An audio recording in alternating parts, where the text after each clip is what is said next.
Hello दोस्तों, सरकार ने जीएसटी में बदलाव कर दिया है।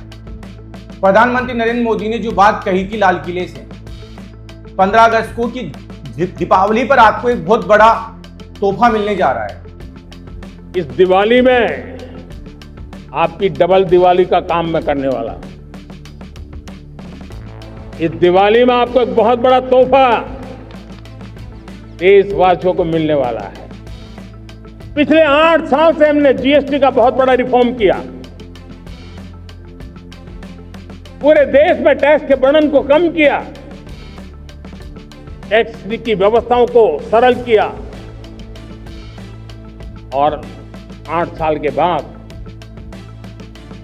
समय की मांग है कि हम एक बार उसको रिव्यू करें। हमने एक हाई पावर कमेटी को बिठा करके रिव्यू शुरू किया, राज्यों से भी विचार विमर्श किया और मेरे प्यारे देशवासियों, हम नेक्स्ट जनरेशन जीएसटी रिफॉर्म्स लेकर के आ रहे हैं। ये दिवाली के अंदर आपके लिए तोहफा बन जाएंगे। सामान्य मानवीय की जरूरतों के टैक्स भारी मात्रा में कम कर दिए जाएंगे। बहुत बड़ी सुविधा बढ़ेगी। हमारे एमएसएमई, हमारे लघु उद्यमी, इनको बहुत बड़ा लाभ मिलेगा। रोजमर्रा की चीजें बहुत सस्ती हो जाएगी और उससे इकोनॉमी को भी एक नया बल मिलने वाला है। अब वो तोहफा मिल चुका है। सरकार ने लग्जरी मानकर कई सारी कैटेगरियों पर, कई सारे सामानों पर 40% टैक्स लगाया।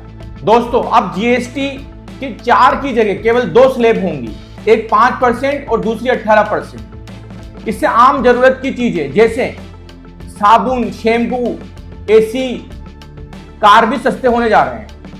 जीएसटी काउंसिल की 56वीं मीटिंग में इस पर फैसला लिया गया है। वित्त मंत्री निर्मला सीतारमण ने 3 सितंबर को इसकी जानकारी दी। उन्होंने बताया कि जैसे दूध, रोटी, पराठा, छेना समेत कई सारे फूड आइटम अब जीएसटी फ्री होंगे। वहीं इंडिविजुअल हेल्थ और लाइफ इंश्योरेंस पर भी टैक्स नहीं लगेगा। इसके अलावा कई सारी दवाइयों पर भी टैक्स को फ्री कर दिया गया है। लग्जरी आइटम और तंबाकू के प्रोडक्ट्स पर अब 28% की जगह 40% टैक्स लगेगा। इसका मतलब यह है कि सिगरेट अब महंगी होने जा रही है। वहीं बड़ी कारें और 350 सीसी से ज्यादा बड़े इंजन वाली मोटरसाइकिल भी महंगी होने जा रही है। ये सभी नई स्लैब 22 सितंबर से लागू होंगी। वित्त मंत्री ने बताया कि ये स्लैब नवरात्रि के पहले दिन यानी 22 सितंबर से लागू हो जाएंगी। हालांकि तंबाकू वाले सामान की नई 40% की जीएसटी दर अभी लागू नहीं होगी। इन बदलावों का मकसद आम आदमी को राहत देना है, छोटे व्यवसायों को सपोर्ट करना और हानिकारक उत्पादों जैसे तंबाकू पर टैक्स बढ़ाकर उसके उपयोग को कम करना है। इसके अलावा होटल के कमरों की बुकिंग पर भी जीएसटी को 12% से घटाकर 5% कर दिया गया है। इस पर प्रधानमंत्री मोदी की भी प्रतिक्रिया आई है। उन्होंने क्या लिखा एक्स पर? मुझे खुशी है कि जीएसटी काउंसिल ने केंद्र सरकार के इस प्रस्ताव को मंजूरी दे दी है। इसमें जीएसटी दरों में कटौती और कई सारे आर्थिक सुधार किए गए हैं। इससे आम जनता, किसान, एमएसएमई वर्ग, मध्यम वर्ग, महिलाएं और युवा सभी को फायदा होगा। ये बड़े बदलाव हमारे नागरिकों की जिंदगी को बेहतर बनाएंगे और कारोबार करना आसान होगा, खासकर छोटे व्यवसाय वालों को। इसके अलावा वित्त मंत्री ने बताया कि अब जीएसटी के 5%, 12%, 18% और 28% की स्लैब को घटाकर केवल 2 कर दिया गया है।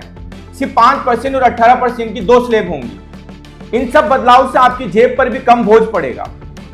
सामान, खाने की चीजें और छोटी गाड़ियां सस्ती होने की वजह से व्यक्तिगत, परिवार और बुजुर्गों के लिए जो स्वास्थ्य बीमा होता है वो भी सस्ता हो जाएगा। एक रिसर्च के हिसाब से माने तो सरकार को लगभग 85,000 करोड़ रुपए का नुकसान होगा। वहीं सरकार का मानना है कि खपत बढ़ने से उसकी भरपाई हो जाएगी समय के साथ ही टैक्स चोरी को रोकने में मदद मिलेगी। दोस्तों, प्रधानमंत्री नरेंद्र मोदी ने जो वादा किया था वो उन्होंने निभाया। आपको क्या लगता है कि प्रधानमंत्री नरेंद्र मोदी को ही 2029 में फिर से चुनाव जीत के आना चाहिए या राहुल गांधी की जरूरत है? कमेंट करके बताओ आप किसके साथ थे, प्रधानमंत्री मोदी या राहुल गांधी।